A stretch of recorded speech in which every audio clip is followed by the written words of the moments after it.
3인 3색의 정치 토론. 삼색 정치 토크. 토요일 아침 2시간 동안 생방송으로 함께하는 CBS 주말 뉴스쇼 3부는 정치 코너입니다. 한 주간의 정치권의 주요 이슈 3명의 서로 다른 시선으로 살펴보죠. 삼색 정치 토크. 오늘 출연자 소개해드리겠습니다. 이동학 민주당 전 최고위원, 김종혁 국민의힘 전 최고위원, 그리고 이기인 개혁신당 사무총장 세 분 모셨습니다. 안녕하십니까? 안녕하세요. 네, 선거 후에 처음 뵙는 거죠?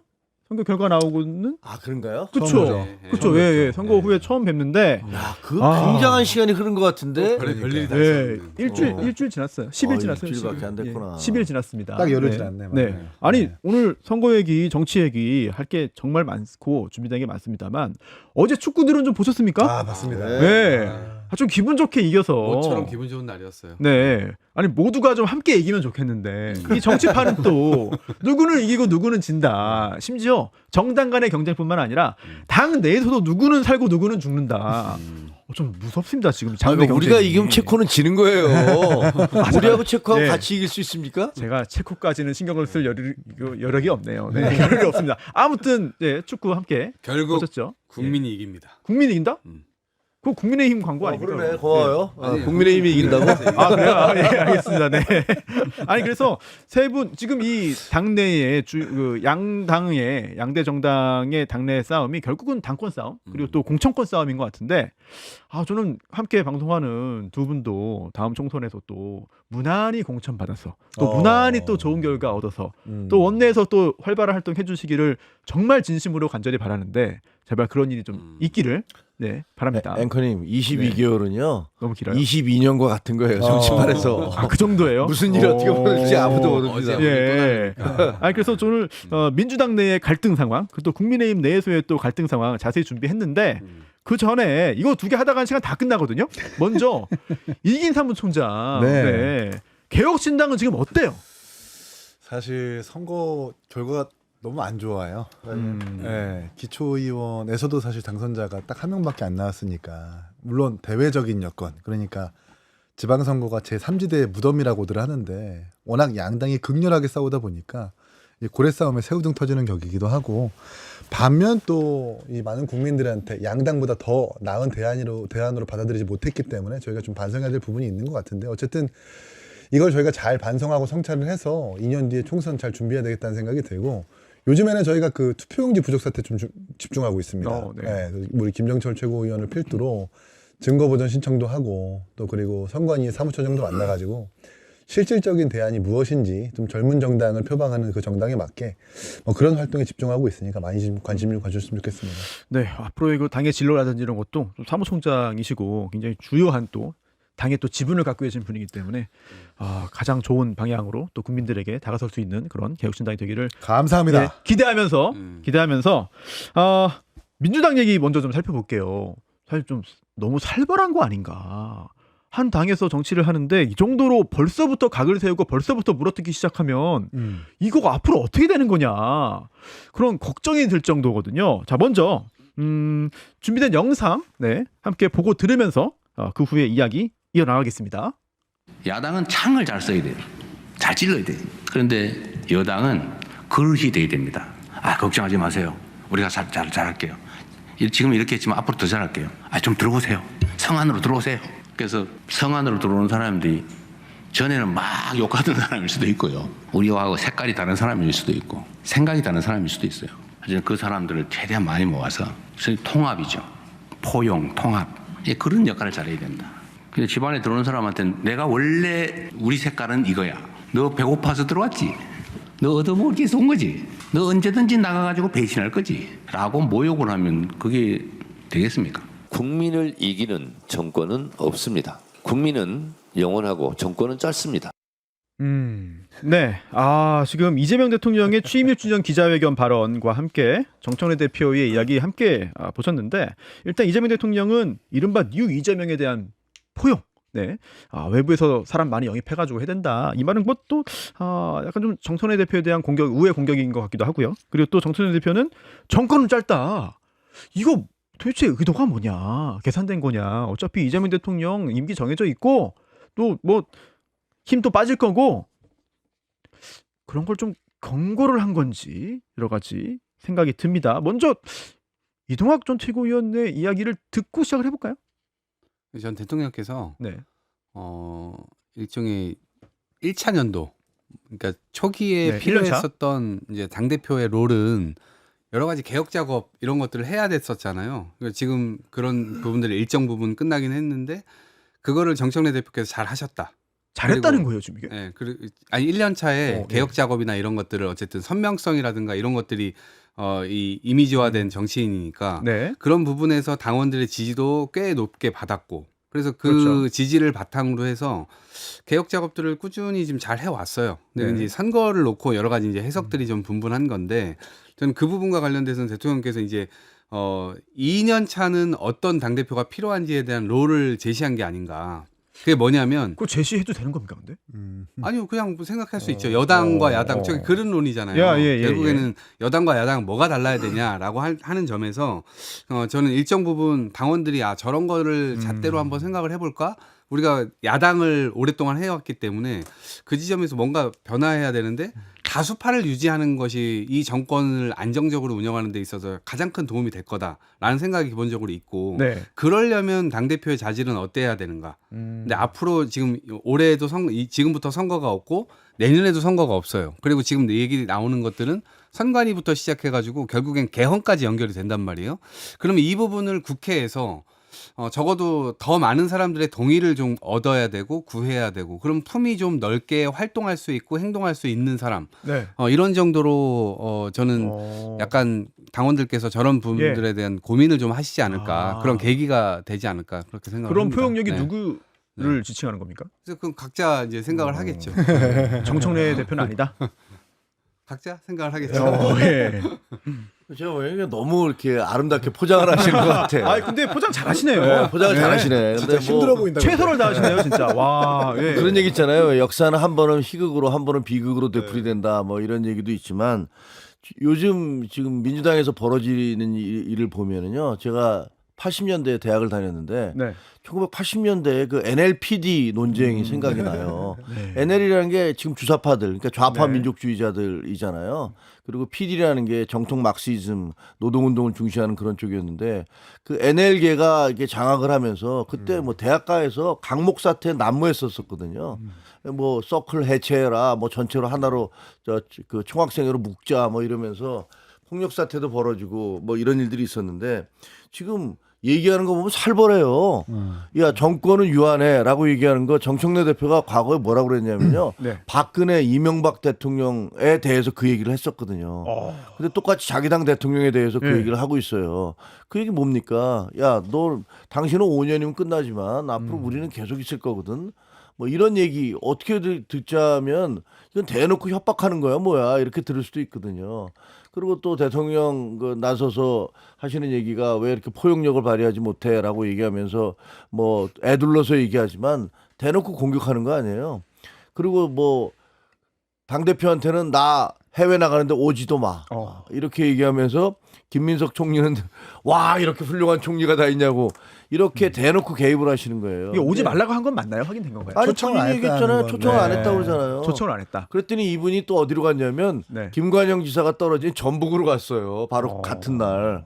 그 얘기는 그래 나 오지 말라고 그럼 알았어요. 그럼 나 일로 갈게라고 이제 전북으로 간 거지. 그래서 제가 보기에는 야 이게 80년대를 방불케 하는 그 어마어마한 사상 투쟁, 이념 투쟁, 뭐 그 이른바 폭력 사태를 뭐 강목은 휘둘르지 않겠지만 그러나 거의 그에 준하는 그런 폭력적인 일들이 벌어지겠구나.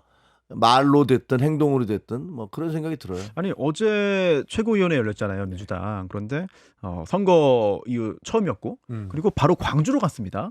근데 광주가 또 민주당의 뿌리이기도 합니다만 텃밭이기도 하고 전체 대의원의 30%가 뭐 있다고 그러더라고요. 그러다 보니 결국 이게 다음 차기 당대표 선거에 대한 그런 작업하려고 간 거 아니냐. 그런데 막상 거기 가서 현장에서 나온 최고위원들의 발언을 보면 이거 당장 멱살 잡고 싸울 듯한 그런 발언들이 나와가지고 사실 깜짝 놀랐거든요. 그렇죠. 1인 1표제 시비도 걸고. 그러니까 이제 진짜 명청대전이 시작됐다는 생각이 좀 들고요. 예, 이 선거 전까지는 뭐 호사가들과 패널들, 평론가들이 야 이거 정청래 대표와 대통령이 좀 미묘하게 감정이 안 좋은 건 아니냐라고 우린 내다봤지만 네. 이 대통령의 저 기자회견 그리고 정청래 대표의 윤석열 대통령 파면 때와 박근혜 대통령 탄핵 인용 때 썼던 레토릭, 그러니까 국민은 영원하고 권력은 짧다라고 하는 것을 이제 막 썼다라고 하는 것은 나 이대로 죽지 않는다. 그리고 이재명 대통령도 난 당신을 죽여야 되겠다. 정치적으로. 저는 그런 명청대전이 시작됐다고 생각을 하고요. 전 그것에 앞서서 네. 전 대통령의 이 부당한 선거 개입이라고 생각을 해요. 이러면 안 되는 겁니다. 결과론적으로 사실 당무 어쨌든, 개입이다. 예, 어쨌든 김민석 총리를 노골적으로 저렇게 띄우고 또 정청래 대표를 기자회견 그 앞에 앉았다는 건 아닙니까? 기자회견 하는 내내 바로 앞에 앉았었다는 거 아니에요? 그 앞에서 그 그릇이 안 된다라는 얘기를 한 거잖아요. 야당은 창이어야 되고 여당은 그릇이어야 되는데 그 말은 바꿔서 얘기하면 당신은 그릇이 안 된다라는 말을 하는 거거든요. 근데 하필 또 그게 전당대회 2달 앞두고 난 이 시점에서 그런 말을 했다라고 하는 것은 전 매우 간접적으로 내지는 맥락과 정황상 좀 부당한 선거 개입이라고 생각을 해요. 물론 야당 입장에서는 정청래 대표가 계속해서 대표를 하셨으면 좋겠죠. 왜냐하면 뭐 설화와 논란을 주기적으로 만드니까. 그런데 이번 지방선거의 책임이 대통령한테도 없지 않다고 좀 보기 때문에 이런 말할 자격은 좀 없다고 생각을 하거든요. 좀 그래서 저런 말이 좀 매우 부담스럽게 다가올 것이다. 민주당 당원들한테도 그렇고 지지층한테도 그렇고. 어떠세요? 지금 야당 출연자분들께서는 야, 명청대전 이거는 뭐 기정사실이다라고 말씀하셨는데 민주당 내에서도 이거를 이제는 부정할 수 없는 것 같거든요. 이 갈등 관계 또는 경쟁 관계를. 근데 집권 2년 차에 접어든 정권과 여당 대표가 이렇게 처음부터 좀 갈등 관계였던 적이 약간 좀 없었던 것 같은데. 그런 점에서 좀 우려가 되는 건 맞고요. 의아해요. 네, 우려가 되고. 근데 대통령께서 제가 볼 땐 무슨 노골적으로 당무를 개입한다. 뭐 제가 볼 땐 그건 아닌 것 같아요. 그러니까 국민의힘에서 얘기할 때 진짜 노골적이라고 함은 윤석열 전 대통령이 했었던 나경원 뭐 당대표 나가려고 하니까 그냥 인사조치 해버리고 네, 잘라버리고 그리고 연판장 뭐 초선 의원들이 막 돌리고 그리고 또 저 정무수석이 와가지고 아무 말도 하지 않으면 아무 일도 일어나지 않는다. 이제 그런 정도가 노골적이라고 판단할 수 있는 거고 대통령께서는 큰 틀에서 국정 운영을 어떻게 할지에 대한 부분 그리고 여당과 어떤 방식으로 해나가자라고 하는 큰 틀에서의 제시는 제가 볼 때 그건 그냥 할 수 있는 정도다라는 생각이 들고 이제 1년 지나고 2년 차 들어섰잖아요. 네. 그러니까 그런 관점에서 우려가 되는 건 사실이에요. 왜냐하면 세게 붙으면 붙을수록 이게 이겨도 거의 뭐 쓰러져 있는 상태가 될 수 있잖아요. 그러니까요. 네. 예. 그렇게 되면 힘을 받기가 굉장히 어려운데 지금 어찌 보면 이건 불가피하다라는 생각도 들어요. 왜냐하면 1차전이 제가 볼 땐 2월 달에 그 합당 제안이었던 것 같고 그리고 거기에서 이제 약간 난타전을 좀 주고 받았는데 2차전이 평택 선거에서 벌어졌잖아요. 근데 저는 그 평택만의 선거가 아니었다 보거든요. 전국적으로 당원들이 거기를 다 조명해서 쳐다봤다고요. 그렇죠. 어떤 일들이 일어나는가에 대해서. 근데 그 과정에서 감정을 또 많이 상하는 일들이 발생을 했고 그러다 보니까 지도부가 왜 안 가냐 뭐 그런 여러 가지 오해들도 막 낳게 되고. 네. 근데 이제 그것에 대한 총 집약이 이번 전당대회로 3차전으로 옮겨가는 거예요. 그래서 이 3차전은 상당히 양상이 셀 것 같다는 생각이 들고 근데 너무 세면 그게 대통령의 지지율 혹은 집권 여당의 든든함 같은 것들을 국민들께 좀 보여줘야 되는데 그게 아니라 분열된 모습을 보여주게 되면 결국 대통령에게 안 좋은 역할이 되니까 그런 점이 우려스러운 거죠. 정청래 대표가 다시 나오긴 합니까? 저는 지금까지 의견 표명 안 한 걸로 보고 지금 말과 행동으로 봐서는 뭐 나온다고 보는 게 상수 아닐까요? 근데 이재명 대통령이 그 선거에 개입하는 게 이번이 처음이 아니에요. 예를 들면 당대표 때도 그 김민석 최고가 그때 떨어지게 생기니까 본인의 차에다 태워서 아, 왜 그렇게 안 올라가지? 뭐 이러면서 그래갖고 올려줘갖고 수석 최고위원 된 거 아닙니까? 아니 근데 그때는 그거는 모든 후보자를 다 차에 태웠잖아요. 본인이 그 예를 들면 한준호, 그다음에 김민석 해서 자기가 당선시켜야 될 사람들을 태운 다음에 거기다가 분위기 띄워줬죠. 그다음에 박찬대 원내대표 선거할 때도 그때도 사실상 영향을 미친 거 아닙니까? 조정식 국회의장 할 때 그 대놓고 밀어서 박 전 의원 떨어뜨린 거 아닙니까? 그리고 이번에 또 김민석 후보 그 나올 게 거의 확실시 되니까 거기다 띄우면서 지금 그 반대편에 있는 정청래 대표 밀어내려고 하는 거 아닙니까? 이거 대놓고 개입을 계속하고 계세요. 이거 별로 좋은 거 아닌데 하고 있는데 어떻게 보면 이 그 양쪽의 갈등은 정권 출범부터 그 내재 싹이 내재되어 있었던 거예요. 근데 그 주변에 있는 평론가들이 다들 야 저거 심각하다라고 할 때 민주당에서는 아 우리 그런 거 없어. 대통령이 반명입니까? 이렇게 물어봤더니 거기에 대해서 야 이거 갈등이 심각하다 그랬더니 민주당 패널들은 다 그렇게 얘기했죠. 아 우리가 대통령과 함께 똘똘 뭉쳐 있는데라고 얘기하셨지만 결국은 지금 나온 거 보면 양쪽의 갈등이 얼마나 처음부터 지금까지 이렇게 누적돼 왔던가를 보여주고 있는 거라고 생각해요. 대통령이 이렇게 선거 개입하시잖아요. 나중에 큰일 납니다. 왜냐하면 저도 경험을 해봐서 알아요. 그때 윤석열 전 대통령이 그 한동훈 전 대표가 당대표 하려고 그러니까 용산이 아예 발벗고 나섰어요. 그래서 그때 무슨 김옥균 프로젝트로 너 당선되자마자 쫓아낼 거야. 그다음에 갑자기 안 나온다던 원희룡 후보가 당대표로 나오고 그다음에 문자 익십이 나오고 그러면서 온갖 수단을 써서 떨어뜨리려고 했는데 당선돼 버렸잖아요. 그다음부터는 당정 관계가 완전히 파탄이 나버리는 거예요. 근데 지금 이렇게 해서 만약에 정청래 후보가 당선이 되면 어떻게 할 겁니까? 저는 진짜 그 다음에는 굉장히 심각한 문제가 생길 거예요. 그리고 만약에 그러면 정청래 대표가 뭐 연임에 성공하거나 뭐 그런 경우라면은 또는 이재명 대통령이 은연중에 암묵적으로 지지했던 후보가 탈락한다면 그때 민주당이 이제 어떻게 되는 겁니까? 레임덕이 시작되는 거죠, 뭐. 그러면 간단하게 대통령이 영에 하나도 안 사는 거예요. 그리고 대통령이 공정하지 않다. 자기가 되고 난 다음에 자기는 중립적인 관리자로서 국민에 대해서도 그렇고 자기 당에 대해서도 그렇고 그렇게 활동을 해야 되는데 특정 편을 딱 들어서 자리매김을 한 순간 그동 공정성 시비가 생기는 거고 거기에 대해서 영이 안 쓰는 거예요. 근데 그게 아니라 본인이 원하는 사람을 당선시켜 봤다고 쳐보세요.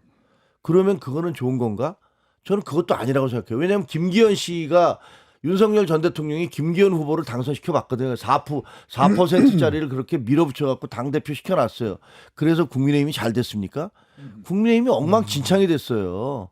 이번에 윤석열 대통령 재판 30년 받았지 않습니까? 네, 일반 이적죄 네, 평양 그래서 무인기. 그때 김용현 국방장관, 그다음에 여인여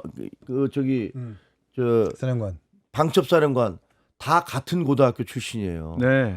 그렇게 동종교배를 하면 그러면 권력이 무너지게 돼 있는 거예요. 그래서 저는 굉장히 위험한 지금 줄타기를 하고 계시다. 아니 저는 이제 명시적인 말이 있어서 당무 개입이라고 할 수는 없고 맥락과 정황을 봐야 되는데 김민석 총리를 어떻게 띄웠어요? 강훈식 비서실장이.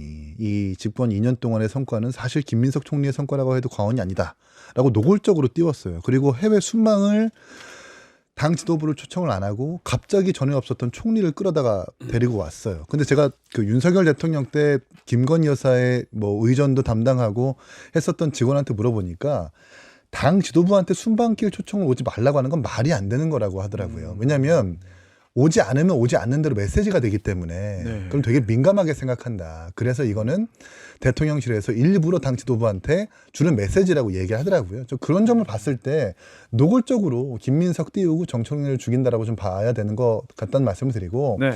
정청래 대표가 국민은 영원하고 권력은 짧다. 그 전에 무슨 말을 했냐면 네. 2002년 자기는 노사모 출신이다.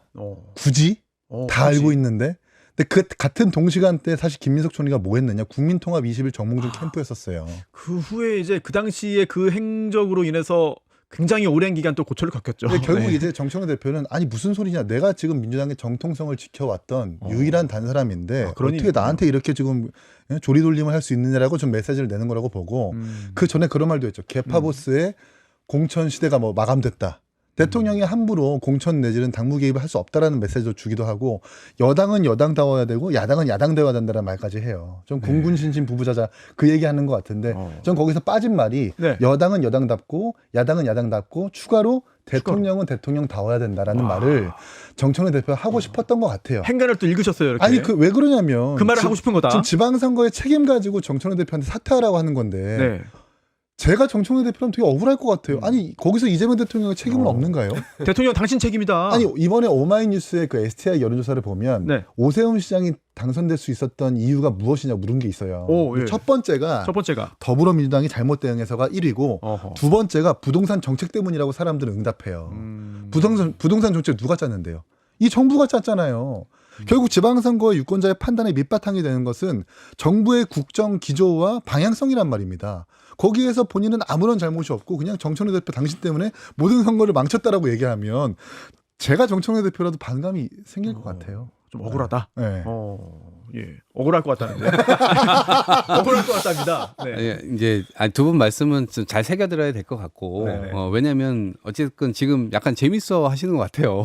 지금 없어요. 민주당이 뭔가 네. 분열적 양상으로 가니까 그 틈을 막 비집고 들어와서 또 하시는 것 같아서 아니, 그런 요소 있는 근데 것 뭐, 같은 게 아니, 뭐 지금 함께 어쩔 수 하시는 없죠, 분들 많이 뭐. 늘고 있습니다. 예, 어쩔 수 없죠. 뭐 이제 그런 측면들이 있으니까 우리 그런 그때 점에서 어떻게든지 한번 생각해 보세요. 아, 그렇네요. 근데 어차피 예. 정치는 말로 하는 거고 대통령도 대통령의 입장이 있으실 거고 네. 그다음에 뭐 정청래 대표 역시 입장이 있을 거고 김민석 총리 역시 다 마찬가지일 거라 보는데 결국에는 국민들을 위해서 우리가 존재한다라고 하는 점은 가장 우선일 겁니다. 그 여기서 내가 무슨 권력을 잡아가지고 실제로 뭔가 보장되는 건 없어요.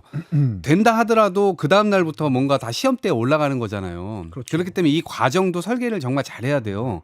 제가 볼 때 이 과정에서 비호감을 많이 쌓게 되면 차후에 어떤 문제나 이런 것들을 뭔가 해결하려고 할 때 더 어려움에 처하게 될 거예요. 아까 제가 말씀드린 대로 된다 하더라도 이게 쓰러져 있는 상태로 되면 무슨 의미가 있겠어요. 그러니까 결국 국민들을 일할 수 있는 최적의 상태를 만드는 것이 모두의 목표인 것이고 거기에서 예를 들면 네거티브나 이런 것들이 너무 또 세게 나오면 당원들 역시도 이것에 대해서 또 이번에 평택 선거처럼 뭐 투표율이 낮아진다거나 뭔가 어떤 다른 의미로 또 뭔가 표현을 할 거거든요.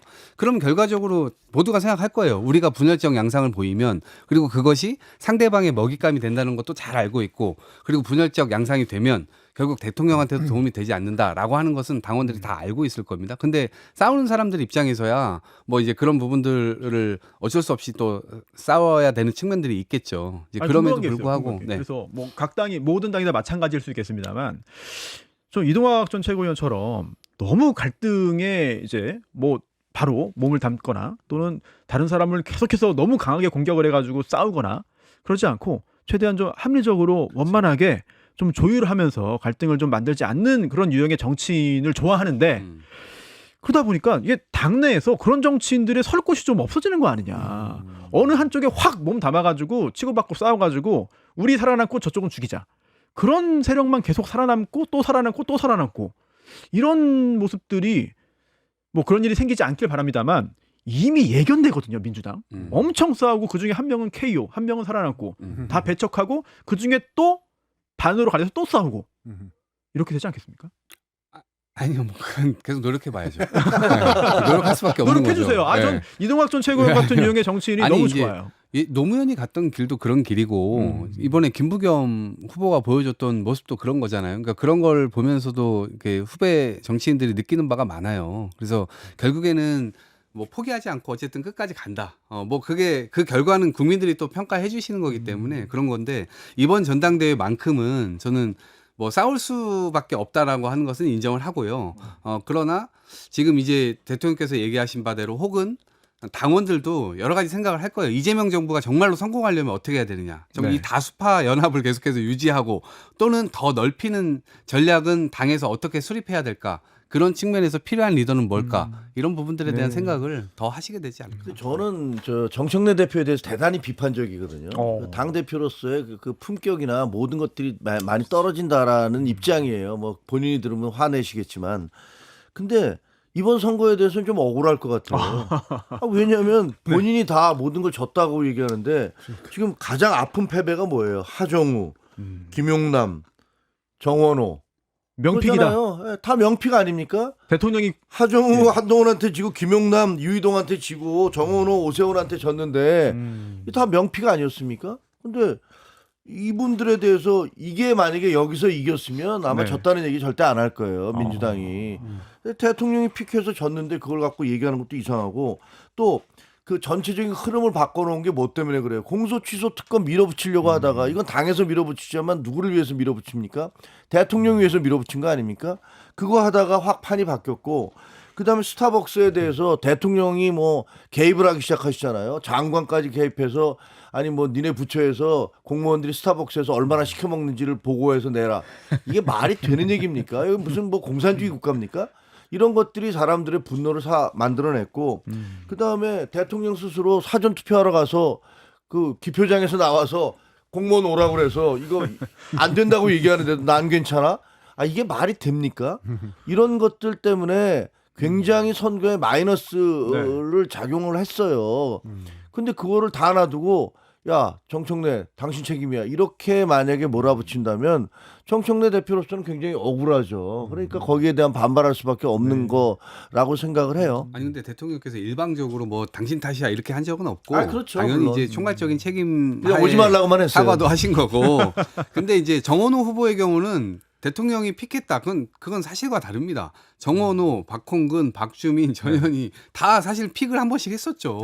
아, 그래요? 근데 거기에 결국에는 하루 이틀 하는 것도 아니고 왜 결과는 이러십니까? 당원들이 투표를 통해서 결국 된 것이고. 근데 일 잘한다고 그 네. SNS 올려가지고 가장 그러니까 그런 식의 맞아요. 픽은 네. 그런 식의 픽은 모든 후보자들을 다 했었고 반응이 왔던 게 이제 정원호였던 거고 예, 그리고 예, 그 예. 이후에 예를 들면 하정우 후보나 김부겸 후보나 당에서 19초를 했잖아요. 그런 모습을 다 취해줬고 김부겸 후보도 마찬가지고 근데 그런 차원이고 스타벅스와 관련된 것들은 네. 당에서 이제 뭐 백서라든가 이런 걸 만든다고 하니까 아, 제가 볼 그래요? 땐 객관적 데이터를 가지고 정말 그 부분과 관련돼서 어떻게 예. 적용이 됐었는가 영향을 미쳤는가 이런 것들은 따져봐야 되는 거죠. 예, 지금까지 민주당 상황 알아봤고 아 넘어가나요?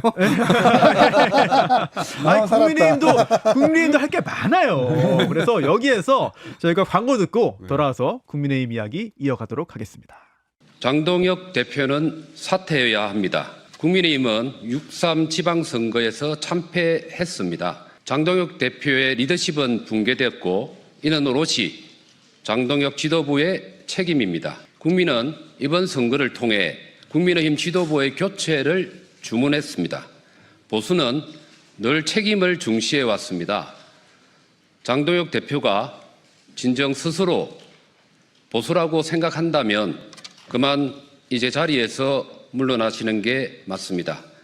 장동혁 대표님, 투표용지 부족 사태로 인한 국민의 참정권 침해를 부정선거 음모론으로 오염시키지 마십시오. 중앙선거관리위원회의 총체적 부실에 따른 참정권 침해 문제에 대해 우리는 2030 세대의 분노에 적극 공감합니다.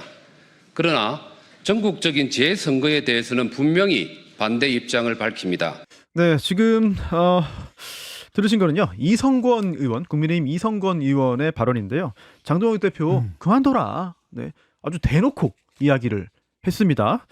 그리고 최고위원들 사이에서도 장동혁 대표 이거 너무한 거 아니냐라는 이야기 나오고 있는 상황. 물론 국민의힘 의원들 다수의 의견이 뭔지는 솔직히 아직은 잘 모르겠어요. 그런데 계속해서 이 선거 후에 장동혁 대표 물러나라는 얘기는 계속해서 분출되고 있습니다. 그리고 오세훈 서울시장 그리고 또 한동훈 의원, 한동훈 전 대표를 축으로 한 어떤 정치 세력화 또 장동혁 의원을 몰아내고 보수를 재건하자, 다시 세우자라는 움직임도 있습니다. 어떤 게 옳고 어떤 게 더 잘하는 움직임인지는 제가 판단할 수 없겠습니다만 하여튼 변화의 시도는 있다. 김정욱 최고위원님, 네. 지금 상황 어떤지 좀 분석해 주시죠. 그 선관위가 완전히 총체적 부실 선거를 치렀다라는 것들은 다 확인되고 있잖아요. 이거는 부정할 수 없습니다. 부정할 수 없고 사실은 따지고 보면 이거는 어느 정권의 책임도 아니에요. 다 책임이 있어요. 왜냐하면 문재인 정권 때도 그때 조혜주 무슨 그 임명을 해서 예. 그래서 뭐 바구니 투표, 소쿠리 투표 온갖 논란이 있었잖아요. 그 제대로 개선이 안 됐어요. 윤석열 전 대통령은 자기 친구 대학교 동창 김영빈 씨 앉혀놓은 거 아닙니까? 예. 그럼 이번에도 또 위철환 씨인가? 뭐 이 정권에서도 자기 고시 동기를 거기다 얹어놨어요. 예전 그러니까 벼룩회장입니다. 예전. 공정해야 될 그런 선관위가 자기들 대통령들의 친구나 가까운 사람들 무슨 낙하산 판으로 갔던 것이 사실이에요. 그래서 헌법기관으로서 전 세계 유례가 없는 헌법기관의 위상을 가지면서 능력은 없고 조직 기관까지 엉망이니까 이런 사고가 터진 거는 뭐 어쩔 수 없다고 생각을 해요. 근데 여기서 지금 그 부정선거론자들의 저는 부정선거론자들이 막 활개치고 있잖아요. 전환길이라든가 거기다 황교안 네. 그리고 여기에 이제 그 장동혁 대표까지 거의 가세하는 그런 양상을 보이고 있어요. 심지어 저 전한길 씨가 대놓고 오세훈 시장도 부정선거로 당선된 거다. 그러니까 이게 이 망상도 이 정도면 거의 진짜 병원에 가봐야 될 정도가 아닌가 싶은데 그러니까 부정선거를 한 이유가 오세훈을 당선시키기 위해서 부정선거를 했다는 겁니까?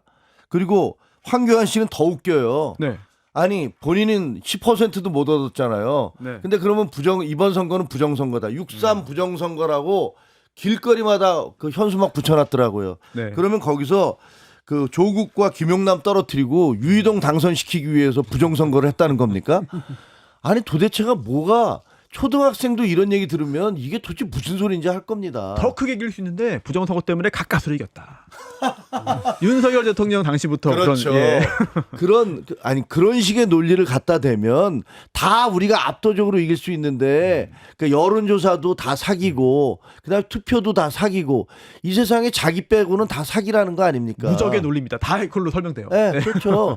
우리가 이긴 거는 더 큰 부정이었는데 가까스로 이긴 거고 그다음에 우리가 진 거는 부정 때문에 진 거고 말이 안 되는 얘기를 하고 있는 거예요. 그래서 저는 여기에 지금 당 지도부가 올라타고 있는 게 네.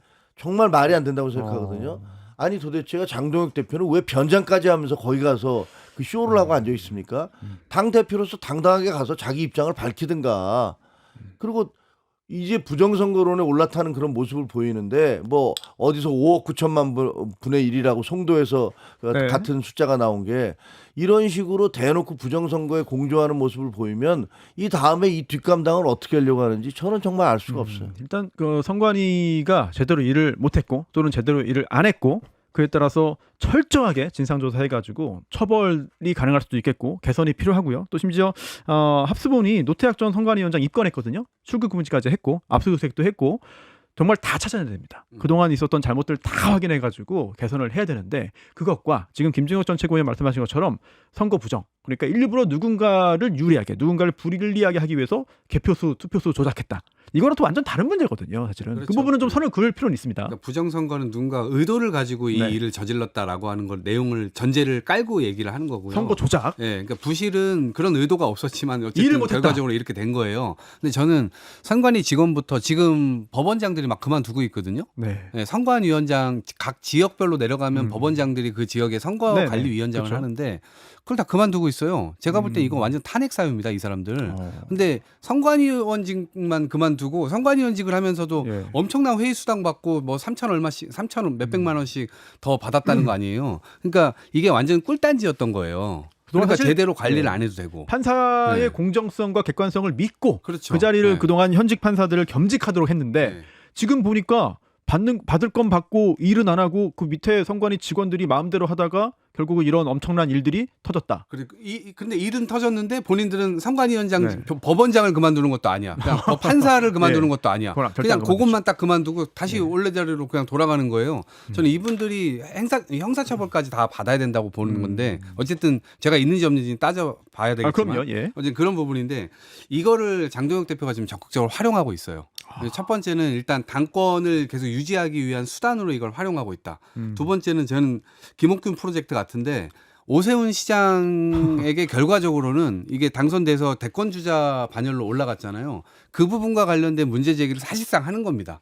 그래서 일단 한동훈 대표는 이미 쫓아냈고 예. 오세훈 시장만 어찌됐건 한번 쳐내면 장동혁의 세상이 완전히 열린다. 이런 세계관이 지금 작동되고 있는 거 아니냐. 가능성이 있어요 지금. 아니, 그러니까- 당선됐는데. 네, 그러니까요. 그러니까 재선거 주장은 결국 오세훈의 유탄으로 돌아가는 거 아니에요. 근데 여기에 나경원 의원까지 참전을 했단 말이에요. 그것도 사실 네. 약간 충격적입니다. 그러니까 좀 희한해요. 그러니까 세계관이 우리가 정상적으로 생각할 수 없는 그런 정도의 상황인 거고 장동혁 대표는 최고위원 회의를 열거나 혹은 의총을 열어서 이 부분과 관련된 문제가 부정선거고 재선거를 해야 된다라고 하는 논리로 한 번도 설득한 적도 없고 아하. 총의를 모은 적도 없이 예. 자기 혼자 거대한 국민의힘이라고 하는 배를 놔두고 돛담배를 타고 나와가지고 거기서 자기 혼자 예. 광야에서 혼자 외치고 있단 어. 말이에요.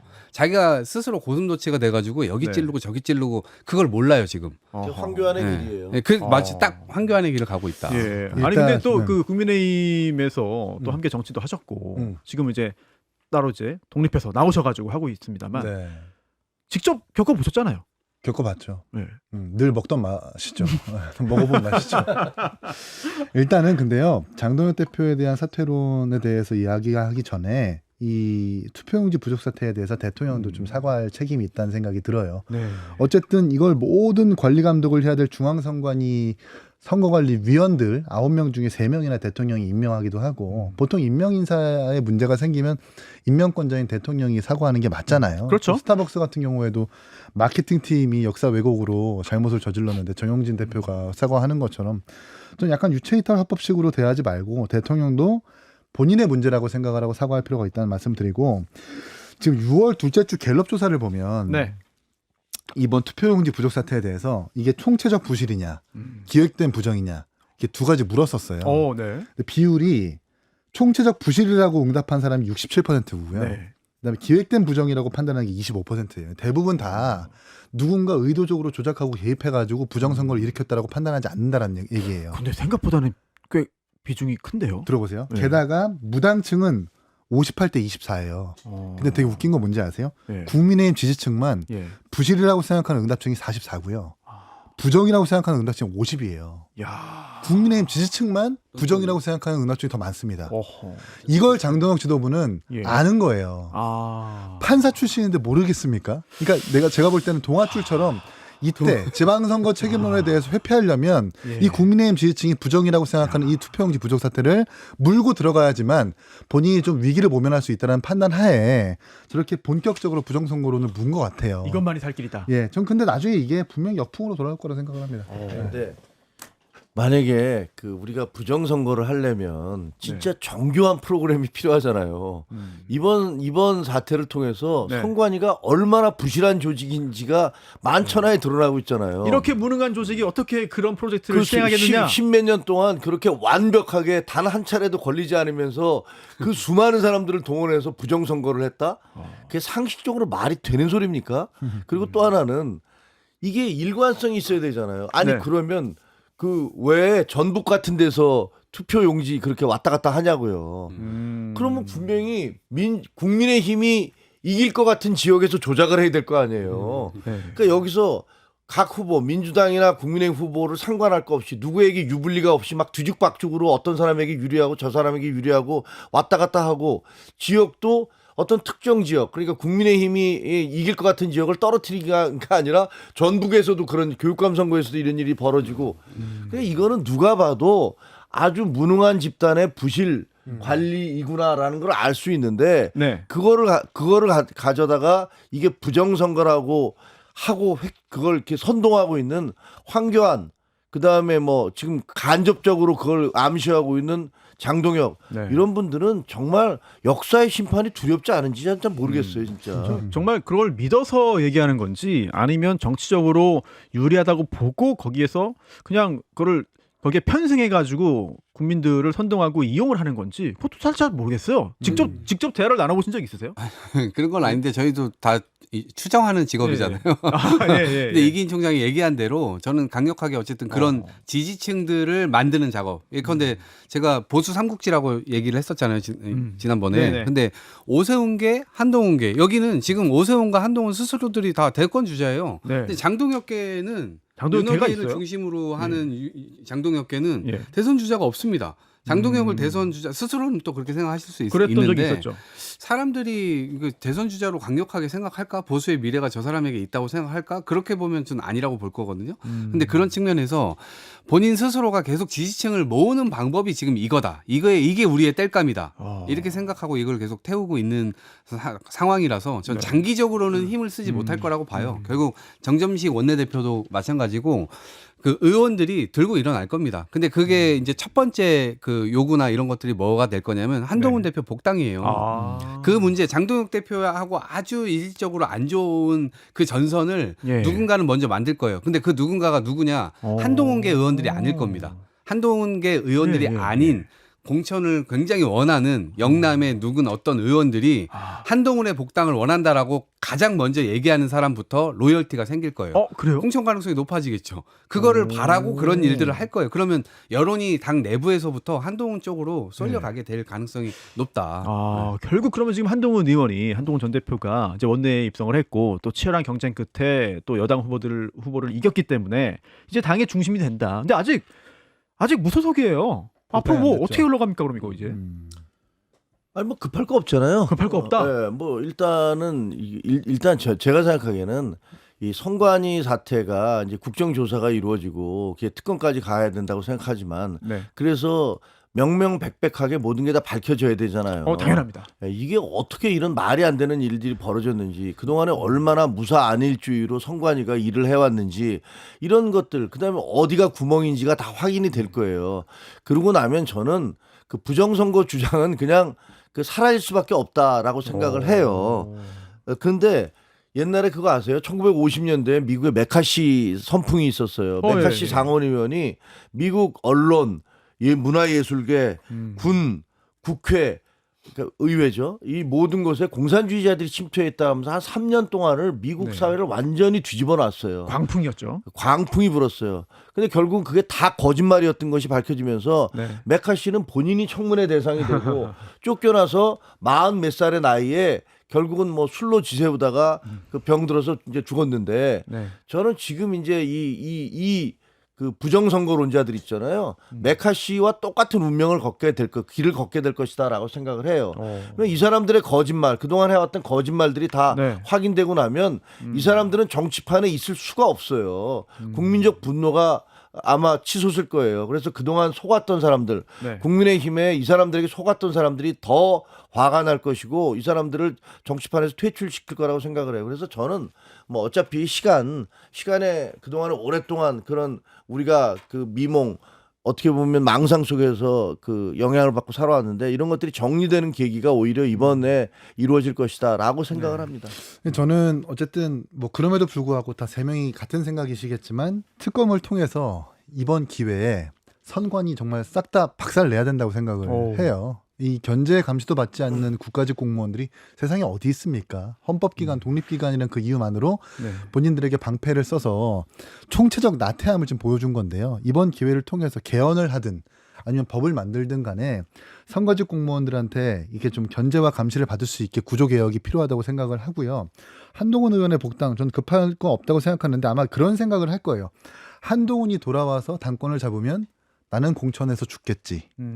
혹은 한동훈을 따르고 있는 많은 의원들은 내가 이대로 가다가는 장동혁 대표의 당대표가 유지되다가는 나의 공천도 죽겠지라고 하는 그런 각자의 생각이 있을 겁니다. 그러니까 친장 횡재, 비장 횡사, 친한 횡재, 홍콩 영화 비한 같아요. 횡사. 네. 그러니까 친명 횡재처럼 아마 그걸 각자가 생각하시고 있는 것 같아요. 결국 이제 부정선거 음모론이라든지 지방선거 책임론은 페이크고 그리고 공천권을 둔 예.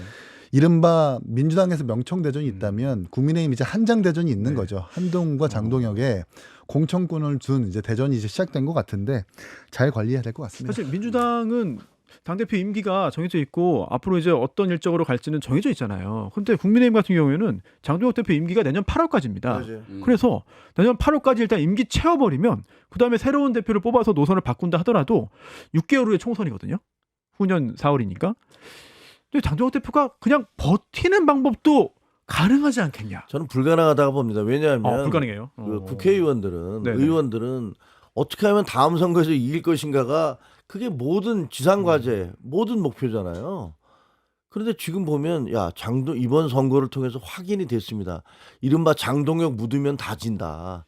장동혁과 거리를 둔 장동혁 대표 오지 말라고 하고 서울시장도 그랬고 그다음에 북갑에서는요 당 지도부가 총 출동했는데 15% 받았습니다. 아마 제가 보기에 정당 역사상 제1야당 후보가 받은 최저 득표일 거예요.